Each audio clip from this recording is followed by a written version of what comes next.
So guys, আজকে আমার মনের ভেতরে একটি কথা ঘুরপাক খাচ্ছে, কেন জানি না, তোমাদের সাথে না শেয়ার করে থাকতে পারলাম না। হেই গাইস, কেমন আছো তোমরা সবাই?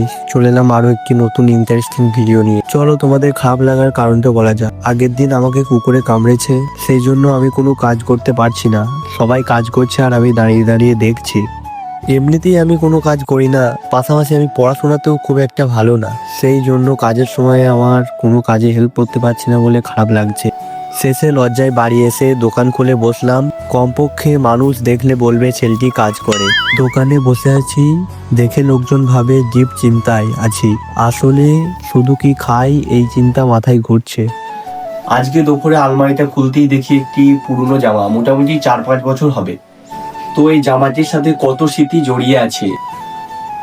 হয়তো জামাটি এখন ছোট হয়ে গেছে, মানে জামাটি তো আর ছোট হয়নি, মানে আমি একটু বড় হয়ে গেছি। চলো জামাটি আজকে পরে দেখি ফিট হয় নাকি।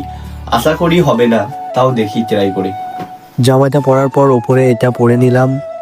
একবারে পুরো ছাপড়ি ছাপড়ি ফিল আসছে ভেতর থেকে।